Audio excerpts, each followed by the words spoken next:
The United States says it is locked and loaded, but for a third consecutive night, it has chosen not to strike Iran. Instead, Washington is giving diplomacy another chance. The pause has raised a bigger question, though. Is President Donald Trump beginning to realize that this is a war with no easy exit? Is he feeling trapped in the war that America started? For months now, remember, the White House projected confidence, insisting that military pressure would force Iran to back down. But after weeks of relentless strikes and retaliation, the battlefield has reached a temporary standstill. Speaking with Fox News on Sunday, U.S. Ambassador Mike Waltz said that President Trump was deliberately allowing diplomacy to take center stage. As the president said, we are locked and loaded. Even more assets are going into theater, but he's giving talk some space. He's giving it a little bit of room.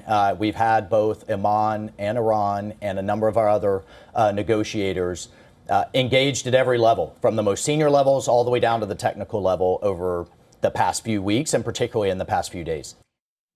Even so, Washington insists that it remains prepared to act. Ambassador Waltz dismissed reports that the administration was worried about running low on air defense munitions.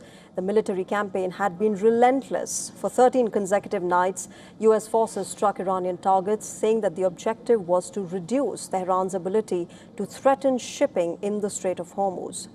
Trump has not publicly addressed the latest pause, but he's posted AI-generated images on Truth Social depicting American aircraft bombing Iranian ships and the Kharg Island, signaling that military pressure remains an option.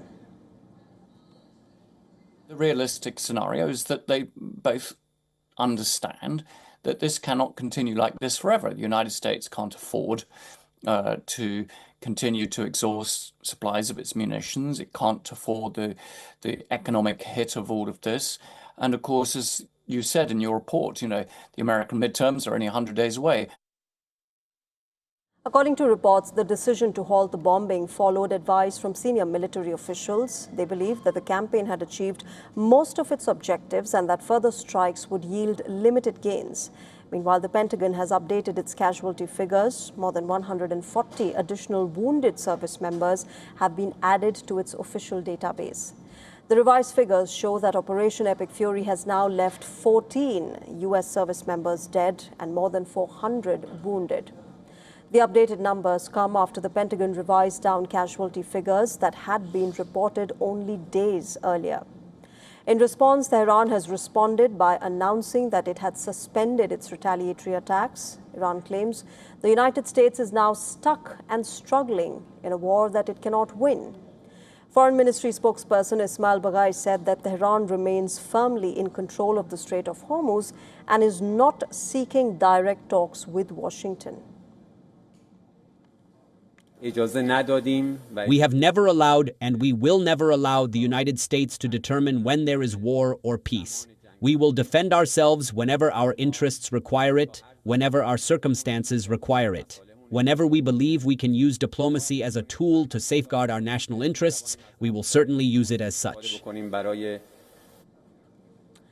At the same time, remember, Iran faces growing pressure along its southern coastline, where the U.S. Navy continues to maintain a blockade around the Strait of Hormuz. Iran has also said that the U.S. is not participating in its discussions with Oman over the administration of the strategic shipping route. For now, the fighting has paused, but the war is far from over. The silence on the battlefield may have created space for diplomacy. Whether it leads to peace or simply another round of fighting remains the question that's hanging over West Asia.